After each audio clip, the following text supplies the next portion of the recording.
Assalamualaikum warahmatullahi wabarakatuh. Sebelum saya memulai paparan ini, saya memperkenalkan diri. Nama saya Rahmi Fadi Tanjung, punya suara dari BDK Medan. Yang kami hormati Ibu Penguji pada agenda 3 PKA. Di sini kami akan mencoba menjelaskan sekilas tentang salah satu mata pelatihan dari agenda 3, yaitu bidang manajemen kinerja. Di agenda 3 ini, pada bidang manajemen kinerja adalah 7 mata pelatihan yang diampu di dalamnya. Saya mengambil salah satunya. Adapun 7 itu adalah akuntabilitas kinerja, manajemen kinerja, standar kinerja pelayanan, organisasi digital, hubungan kelembagaan, yang terakhir manajemen keuangan negara dan manajemen risiko. Di mana di agenda 3 ini yang paling banyak mata pelatihannya, namun saya di sini posisinya mengambil salah satu mata pelatihannya, yaitu mengenai organisasi digital. Kenapa saya mengambil organisasi digital?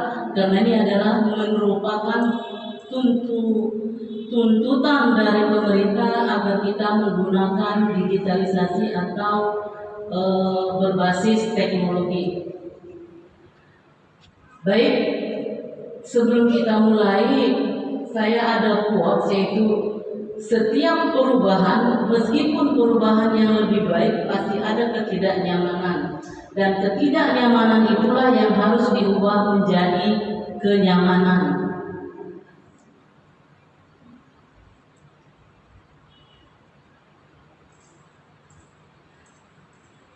Ada istilah bahwa setiap manusia itu adalah seorang pemimpin, di mana jika bakat pemimpin itu ada di dalam diri manusia, maka akan diminta pertanggungjawabannya.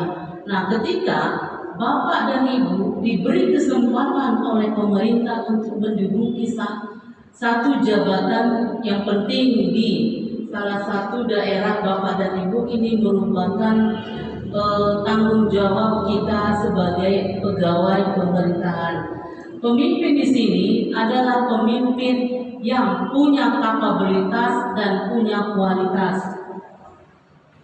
Menjadi pemimpin itu adalah sebuah keterpanggilan dalam diri kita, bahwa kita mampu mengayomi orang-orang yang berada di luar diri kita. Lalu seorang pemimpin itu punya visi dalam hidup dia, dalam strategi dia menjalankan posisi pemimpin. Apa visi dia? Harus lebih baik dari sebelumnya, harus lebih inovatif dari sebelumnya. Maka visi di sini harus jelas. Banyak cita-cita kalau di dalam diri kita itu, andai kata aku jadi seorang pemimpin, maka aku akan melakukan inovasi A, maka aku akan merombak B, maka aku akan menciptakan C. Itulah salah satu strategi jiwa kepemimpinan yang dituntut di dalam diri seseorang. Lalu kalau visinya sudah jelas, maka kemampuan memeriksa dan menantang pola kerja yang sudah ada. Artinya kita tidak mengikuti gaya lama, kita tidak mengikuti pemimpin yang terdahulu. Kita harus menciptakan sebuah inovasi, kreativitas diri dan kreativitas berpikir untuk bisa lebih baik dan lebih efisien dalam menciptakan penyelesaian pekerjaan-pekerjaan di kantor kita. Lalu dengan kemampuan kita bisa membuktikan bahwa kita ada leader yang bisa diandalkan. Maka ini tidak hanya berfungsi untuk pengembangan diri seorang pemimpin, tapi harus kepada karyawan juga diberi kesempatan dengan memberikan seluas-luasnya pandangan dan ide yang mereka miliki untuk mengembangkan pekerjaan atau program kerja yang dijalankan di instansi kita. Setelah itu, maka kemampuan mengangkat hati mereka, jangan hanya perintah top down, tapi harus kita tunggu juga bottom up. Ide dari bawah itu kadang kita luput bahwa kita juga sebagai manusia yang hilang, yang tidak bisa mengetahui semua pengetahuan yang ada. Nah, pada mapel organisasi digital ini ada 4 submateri. Pertama, government process reengineering, GPR singkatannya. GPR di sini adalah merupakan salah satu inovasi yang muncul dalam diri kita. Artinya apa? Revitalisasi sistem yang ada, merubah sistem yang lebih baik. Dari yang tidak ada menjadi ada, dari yang ada disempurnakan menjadi lebih baik. Lalu yang kedua adalah pendekatan digital organisasi, di mana pendekatan digital saat ini kita dituntut dengan zaman digitalisasi. Jangan kalah sama Gen Z. Kenapa? Gen Z sekarang lebih proaktif mencari wawasan tentang teknologi, bahkan mereka lebih menguasai daripada kita atau dibanding kita. Tapi kita juga dituntut untuk bisa menyelesaikan pekerjaan melalui aplikasi-aplikasi teknologi untuk mempersingkat, memudahkan dan meringankan pekerjaan-pekerjaan yang ada di kantor kita. Kemudian yang ketiga adalah konsep digital organisasi, di mana konsep digital ini kita terjemahkan sesuai dengan kapabilitas kemampuan kita untuk merangsang pengetahuan tentang digital yang akan kita lakukan atau kita ciptakan untuk kepentingan banyak orang atau halayak di luar sana sebagai konsumen terhadap kantor yang kita jalani. Terakhir, praktek digital organisasi, di mana praktek digital organisasi ini adalah merupakan yang paling fokus saya jelaskan pada mata pelatihan organisasi digital, di mana praktek digital organisasi ini adalah bagaimana kita menggunakan teknologi yang ada sekarang, teknologi mengefisiensikan kerja, teknologi semua berbasis teknologi menuju paperless. Artinya apa? Tidak lagi kita secara konvensional. Kenapa? Paperless ini adalah akan membuat lingkungan hidup kita tercemar. Dengan dikecilkannya penggunaan kertas, maka pekerjaan akan menjadi lebih singkat dan efisien. Maka kalau kita bisa mengakumulasi semua, maka akan menjadi the next leader, kita pemimpin masa depan. Yang orang lain masih berpikir, kita sudah menciptakan. Orang lain masih merancang, masih masih memikirkan apa yang kami lakukan, tapi kita sudah melakukan. Yang kenapa? Dengan the next leader kita harus mampu bisa menerawang ke arah digitalisasi. Nah, di dalam praktek digital organisasi ada 2 komponen sub yang fokus pada tema praktik digital organisasi. Yang pertama adalah hal yang perlu dilakukan menuju digital organisasi. Hal apa saja? Pertama, kita membuka cakrawala kita, bagaimana kita mencari pengetahuan tentang proses pembuatan, penciptaan atau pemutahiran melalui aplikasi-aplikasi yang sudah ada. Lalu selanjutnya, pembelajaran dalam penerapan digital organisasi. Bagaimana pembelajarannya? Maka saat ini kita dituntut untuk lebih banyak memahami, mengerti tentang penggunaan aplikasi yang berada dekat dengan kita. Handphone itu bukan hanya membalas chat WA ataupun message yang lain. Handphone ini adalah gudangnya pengetahuan. Semua aplikasi bisa kita raup melalui handphone. Kenapa? Tergantung kita menggunakan handphone itu untuk apa? Untuk membahas yang tidak penting atau menambah pengetahuan tambahan kita mengenai aplikasi-aplikasi yang bisa kita temukan dengan mudah di gadget kita masing-masing. Nah, adapun manfaat digitalisasi pemerintah adalah di sini ada efisiensi operasional, di mana kita dituntut penyelesaian administrasi berbasis teknologi. Misalnya apa? Absensi kita bisa kita lakukan tidak lagi tanda tangan di kertas, tapi ada aplikasinya seperti di Kementerian Agama itu dia menggunakan aplikasi Pusaka. Semua ada di dalam. Selain absen juga ada data-data yang bisa kita kumpulkan untuk bisa menjadi dokumen kita untuk bisa diakui dan bisa naik pangkat. Lewat aplikasi Pusaka semua bisa digapai. Lalu transparansi. Kalaulah kita menggunakan aplikasi sekarang, kita kan sudah menggunakan pembiayaan itu melalui virtual. Itu tidak bisa lagi ada kesalahan yang menjadi kecil. Kenapa?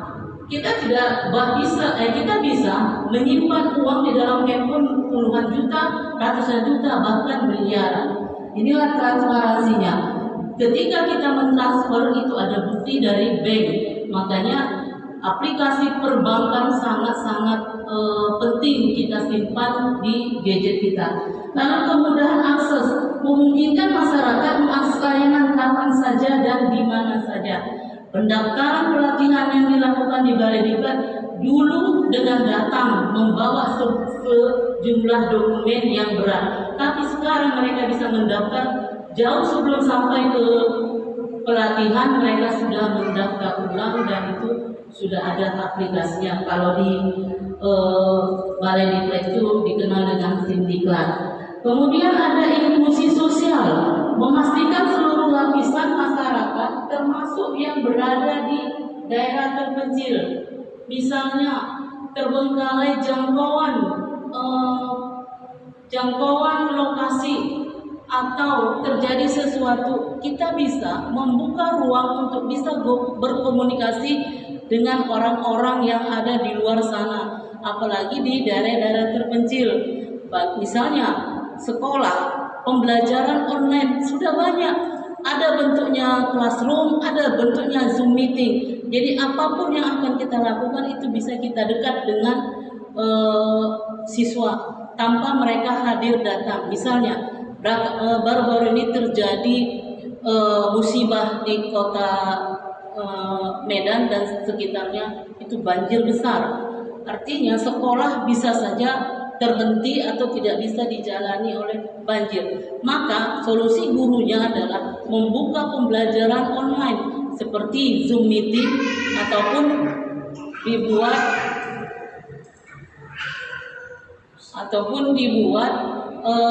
classroom, ya, ataupun dibuat classroom. Lalu pengambilan keputusan yang lebih baik, di mana pengambilan keputusan yang lebih baik ini adalah data terintegrasi membantu pemerintah dalam merumuskan kebijakan yang efektif. Misalnya apa? Memudahkan akses bagi masyarakat untuk mempersingkat pelayanan. Contoh, ketika kita membuat SIM atau perpanjangan SIM, sekarang sudah ada mobil SIM keliling. Itu memudahkan akses. Kenapa? Lewat SIM keliling itu atau mobil keliling, kita tahu jadwalnya kapan dan sudah didata di aplikasi Samsat. Samsat sudah ada di gadget kita. Jadi memudahkan membayar pajak juga bisa, ataupun yang lain, pembayaran yang lain. Lalu di samping ada manfaatnya, otomatis ada risiko. Setiap pekerjaan pasti ada risiko, pasti ada masalah. Gak ada pekerjaan yang selesai dengan sempurna, tuntas dengan baik, gak ada. Namanya juga aplikasi pasti punya kelemahan. Namanya juga digitalisasi pasti ada kesalahan. Nah, tantangannya apa?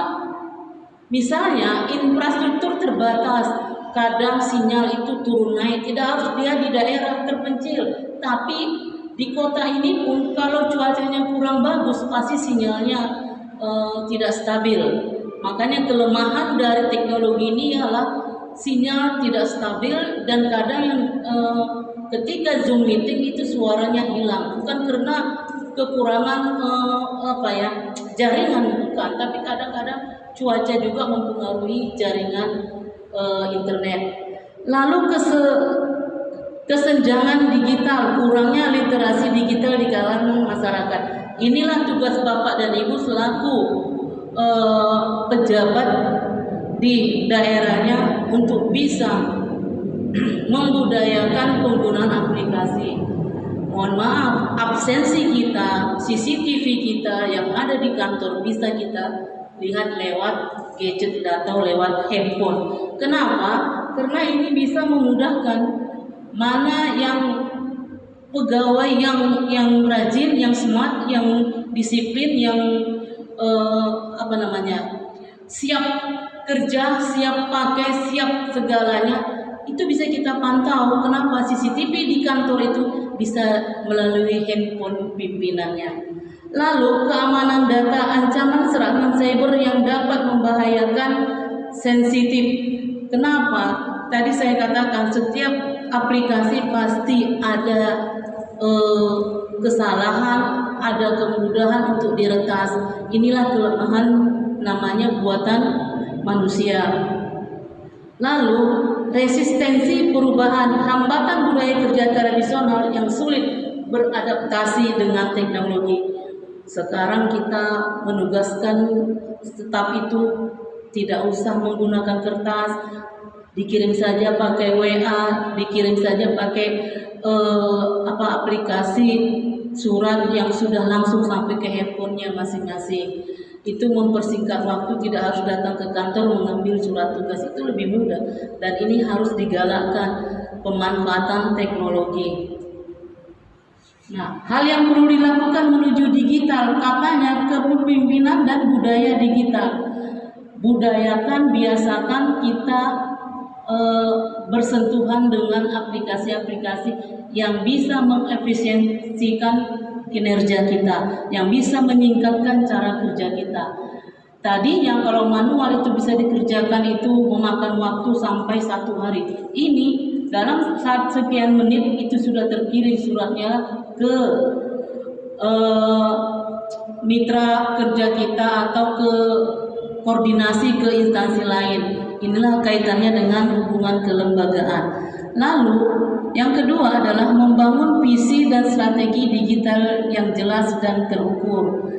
Dengan strategi ini maka kita nggak perlu lagi datang berbondong-bondong ramai ke kantor hanya untuk menjelaskan. Cukup kita melakukan webinar atau Zoom meeting yang akan apa yang kita sampaikan itu bisa anggota kita mendengarkannya, tidak harus datang ke kantor jika itu dibutuhkan. Jadi malam pun bisa dilakukan untuk mempersingkat atau mengefisiensikan kinerja dan program kerja. Kemudian yang ketiga, mengembangkan budaya organisasi yang mendukung inovasi, eksperimentasi, dan pengambilan risiko. Apapun ceritanya, bicara digitalisasi pasti ada efek risikonya. Apapun yang kita lakukan pasti kita harus siap dengan masalah yang terjadi. Kelemahan-kelemahan itu harus kita antisipasi, terutama sekarang banyak sekali orang sudah canggih-canggih, bahkan anak-anak sekarang kaum Gen Z ini sudah bisa menjadi pakar hacker, sudah bisa menjadi cyber di aplikasi-aplikasi yang berjalan saat ini. Mereka lebih tahu daripada kita. Mereka hanya anak sekolah, tapi jangkauan pengetahuan mereka jauh lebih, ingin tahunya lebih besar daripada kita orang tua. Kemudian yang terakhir, memperkuat kepemimpinan digital di seluruh level organisasi. Jelas, tidaklah mungkin kita bisa melakukan satu akses atau fitur aplikasi kalau tidak sesuai sebanding dengan partner kerja kita. Kenapa? Mereka sudah bicara teknologi, kita masih bicara bagaimana cara buat Facebook, bagaimana cara mengaplikasikan di TikTok, bagaimana membuat rekaman itu suaranya bagus, bagaimana. Jadi ini harus sebanding dengan kemampuan teknologi. Sekarang kita sudah membiasakan diri, maka bagi kita, Bapak dan Ibu belum familiar dengan teknologi, itu akan mendapat kendala yang cukup besar. Kenapa besar? Artinya orang sudah sampai ke tahap 3, kita masih sampai tahap C1, bertanya tapi tidak melakukan. Apresiasi apa, kreativitas apa, inovasi apa, itu harus kita gali dari diri kita. Katanya kan ilmu itu dari lahir, dari buayan sampai ke liang lahat, kan itu. Jadi kita terus jangan malu untuk belajar. Saya juga belajar teknologi karena ada ini, jadi pengetahuan saya jadi nambah. Jadi wawasan tentang teknologi juga jadi paham apa saja. Dulu saya hanya bisa menggunakan WA, berchat ria. Sekarang saya tahu, oh untuk bisa ngomong lancar begini seperti orang yang baca berita, itu ternyata ada aplikasinya, dan itu tidak berbayar Bapak dan Ibu, asal kita mau mencari informasi itu. Nah, lanjut tentang praktik penerapan digital organisasi. Di mana penerapannya itu adalah layanan publik, digital dan inovasi dalam pelayanan publik. Nah, ketika kita menugaskan anggota kita dan dia berada jauh di suatu tempat yang kita tugaskan juga, dia bisa mengirim data itu lewat apa? Bisa lewat Google Drive, bisa lewat Google Site. Di situ kita bisa membuka aplikasi apa yang kita tugaskan sudah selesai di situ. Gak harus dia mengirim ke email, mengirim lewat paket, gak lagi. Jadi lewat aplikasi itu memudahkan urusan untuk penyelesaian sebuah pekerjaan di kantor kita. Kemudian sistem administrasi digital sekarang sudah marak. Arsiparis digital sudah digalakkan, absensi digital sudah digalakkan, pengiriman data database itu sudah dibuatkan, sudah ada website-nya, sudah ada fitur-fiturnya yang bisa kita familiar menggunakannya.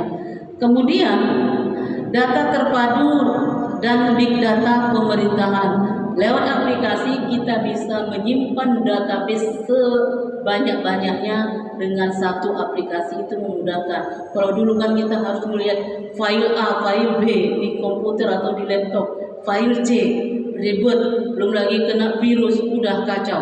Tapi kalau kita punya data, bisa kita simpan di Google Drive atau di cloud, di handphone kita masih punya ruang-ruang untuk menyimpan data itu daripada flash disk ataupun yang lainnya. Sekarang flash disk ini sangat riskan dengan virus yang bisa merusak semua data-data yang ada di sana. Jadi dengan penyimpanan secara aplikasi atau secara teknologi itu akan lebih awet datanya. Lalu yang keempat, keamanan cyber kita harus antisipasi.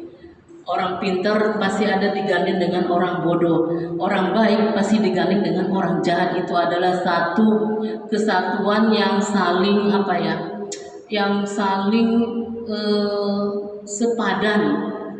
sepadan istilahnya. Ada yang baik, ada yang buruk, ada perampok, ada yang orang baik.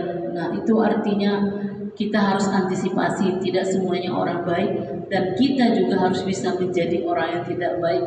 Artinya apa? Kita belajar cyber jangan dibiarkan dikuasai oleh orang-orang yang tidak bertanggung jawab. Cyber juga harus punya pengetahuan sedikit tentang itu, paling tidak kita tahu informasi bagaimana cyber itu bekerja. Peningkatan kapasitas, dengan apa kita mempraktekkan ini? Ini saya jelaskan dari tadi, yaitu ada pusaka. Ini adalah aplikasi big data, semua bisa kita ambil. Mau kita ikut kegiatan apapun bisa di pusaka ini. Misal bulan depan, minggu depan ada kegiatan di Balai Diklat keagamaan, mereka bisa cari di pusaka, oh tanggal sekian, guru olahraga, guru matematika, pegawai administrasi, ini bisa dilihat dari pusaka, semua ada informasinya. Mungkin di LAN juga seperti itu, ada aplikasi websitenya yang bisa mencari informasi tentang pelatihan-pelatihan atau workshop-workshop yang kita butuhkan. Kemudian Facebook ini sangat familiar Bapak dan Ibu. Kenapa sekarang posisinya adalah apapun yang kita lakukan itu harus dipublikasikan ke masyarakat. Dulu ilmu disimpan, sekarang ilmu harus dikembangkan. Jangan takut, tapi asal ilmu yang kita sampaikan itu adalah ilmu yang bermanfaat untuk kita dan kinerja kita. Lalu YouTube ini harus kita familiar juga penggunaannya, tidak hanya menonton tapi kita mengeluarkan konten-konten yang bermanfaat, yang memiliki kawasan pemahaman yang lebih luas dari yang sekarang yang sudah ada. Kemudian ada Instagram juga adalah salah satu aplikasi yang familiar di masyarakat. Lalu ada Wing ini apa? Wing ini adalah untuk merubah latar. Ketika kita rekaman video, kita bisa menggunakan aplikasi Wing. Jadi kalau latar belakang kita kurang pas atau kurang formal, maka lewat Wing kita bisa merubah latar belakang kita ketika kita merekam video. Lalu di sini ada namanya teleprompter. Kenapa para pembaca berita itu kok nggak kaku menyampaikan komunikasinya lancar? Sepertinya kita melihat dia hafal, padahal dia tidak hafal. Rupanya lewat aplikasi teleprompter ini di depan layar itu ada tulisan-tulisan apa yang akan kita bacakan dan apa akan yang kita ceritakan. Jadi ketika rekaman itu terjadi, itu tulisan tidak nampak. Jadi seolah-olah kita hafal dengan panjangnya durasi komunikasi, seolah-olah kita jago dalam berkonten atau berkomunikasi. Lalu ada Canva ini harus kita familiarkan dengan kinerja kita, karena apapun yang ada fitur-fiturnya di Canva ini sangat membantu kita bisa men-setting video, men-setting presentasi, men-setting dokumen-dokumen, bisa disimpan di situ dan bisa dibagikan ke yang lain. Canva ini harus kita kuasai untuk menunjang kinerja kita. Lalu ada Google Site, itu yang saya katakan. Membuat website itu berbayar dan mahal. Kalau kita membuat website pribadi itu bisa lewat Google Site. Semua data dan dokumen ada di dalamnya.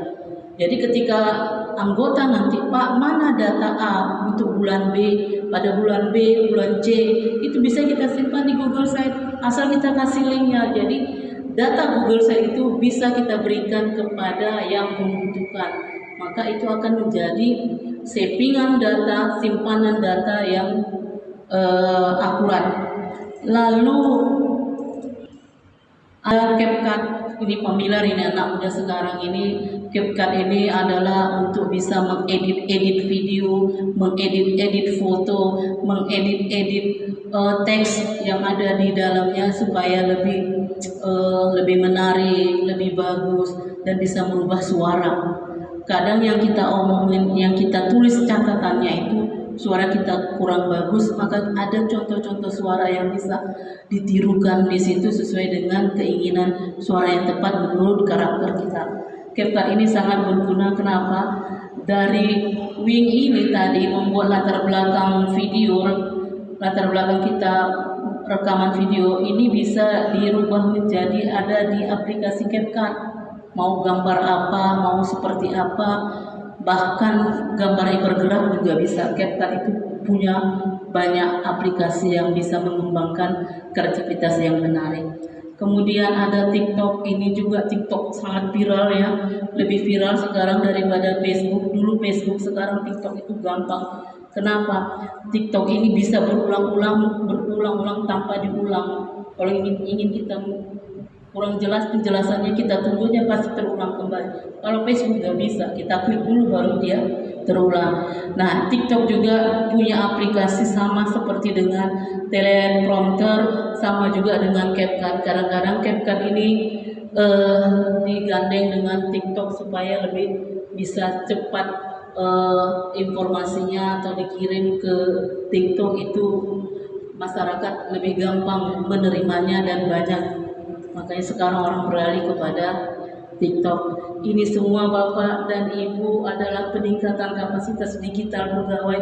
Ini semua harus kita pelajari, harus kita dekat dengan ini, harus familiar dengan penggunaan ini. Kenapa? Jangan sempat hanya satu dua yang kita miliki, yang lain kita gaptek, yang lain kita ketinggalan. Makanya jangan salahkan orang lain sudah sampai ke bulan, kita masih jalan di tempat. Artinya apa? Kita tidak mau belajar. Bukan urusan umur untuk belajar teknologi, tapi urusan kemauan agar bisa dekat dengan teknologi. Saya akhiri dengan pantun. Di taman ada bunga melati, banyak bunga berwarna-warni. Digitalisasi ciptakan inovasi, organisasi maju dengan efisiensi. Jadi pantun ini membuat kita dengan digitalisasi pekerjaan kita jadi efektif dan lebih mudah serta efisien. Gunung Merapi sangatlah terjal, para pendaki 1000 akal. Mari manfaatkan era digital untuk organisasi yang lebih optimal. Demikian yang saya sampaikan. Semoga apa yang dijabarkan tadi ada manfaatnya buat kita semua, dan ini mungkin banyak kekurangan dan kelemahan dari micro teaching saya. Semoga ada yang lebih baik lagi dan bisa diperbaiki oleh penguji nantinya. Saya mohon maaf jika penyampaian saya ini kurang tepat dan kurang nyaman. Billahi taufiq wal hidayah. Wassalamualaikum warahmatullahi wabarakatuh.